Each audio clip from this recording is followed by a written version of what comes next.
So today we're diving into one of the most, well, dramatic and flat-out confusing stock market debuts in a long time, the listing day of Lenskart. Honestly, it was a day packed with high stakes, huge numbers, and just a whole lot of conflicting signals. And this was the big question hanging over everyone's head. Was this thing going to be a blockbuster success story, or was it about to be a painful reality check for a really high-flying startup? On the morning of November 10th, literally nobody knew for sure, and all the signs were pointing in completely opposite directions. To really get a feel for the tension of that morning, you have to look at the two wildly different stories investors were hearing right before the opening bell.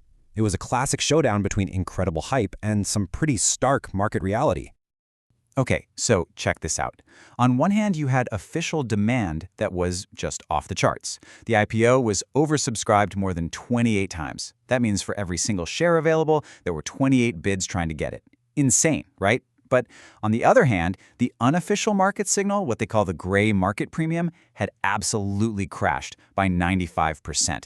This premium is basically a hint of what people are willing to pay for shares before they even list, and seeing it just fall off a cliff like that, well, that's a terrible sign. And this wasn't just a small dip, we're talking a complete free fall. In late October, that premium was sky high at 120 rupees per share. But in the days right before the listing, it just tanked, hitting a low of just 6.5 rupees. That is a massive, flashing red flag for the market.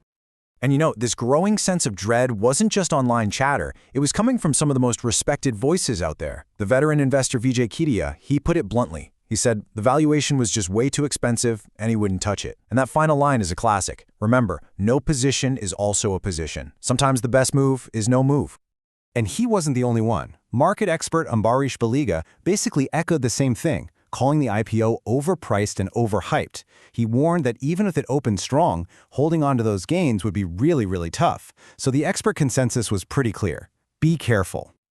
All right, so you've got all this uncertainty and drama swirling around, and then the moment of truth finally arrives. At 10 a.m., the opening bell rings, and pretty much everyone is holding their breath to see where this price is going to land. So the official issue price for the IPO, what investors paid, was set at 402 rupees per share. This was the number to beat. This was the benchmark for success or failure. And the opening price was 390 rupees. Yep, it opened below the issue price. The skeptics, at least in those first few seconds, were proven right. So right out of the gate, the stock began its life on the public market at a discount. If you bought into the IPO, you were immediately losing money. I mean, talk about a disappointing start. And just when you thought it couldn't get worse, oh, it did. A wave of panic selling hit the stock, and within just a few minutes, it had plunged by as much as 11%. It was an absolutely brutal opening, and it really looked like the day was headed for disaster. But just when it seemed like a total washout, the story takes this sharp, unexpected turn. It ended up being one of the most surprising comebacks of the day. Just think about this timeline. At 2 minutes past 10, the stock hits rock bottom, down 11%. But only 9 minutes later, it starts clawing its way back. By 10:26, it had miraculously turned positive. And by noon, it was surging, up over 5% from its original issue price. What a complete roller coaster. So what on earth was happening? This wild ride, this crazy price swing, it perfectly captured the core conflict at the heart of the Lenskart IPO. It was this fierce battle between the company's high price and its really compelling story. So on the price side of the argument, the criticism was severe. You had fund manager Sandeep Sabharwal with one of the most bearish takes you could imagine, suggesting the stock's true value was only about a quarter of its offering price. That is a truly brutal assessment. But then, on the story side, you have the company's founder, Piyush Bansal. He wrote a letter to stakeholders and just completely reframed the whole conversation. He basically argued that Lenskart's goal was never about hitting some number, some valuation. It was about its mission to actually reach people. So what caused that crazy rebound? Well, the buyers who jumped in after that initial plunge weren't just looking at the day's price. They were betting on the company's long-term vision for the entire future of eyewear. So what are these long-term investors actually betting on? Well, first, it's a powerful omni-channel strategy, seamlessly blending over 2,700 physical stores with a super slick online platform.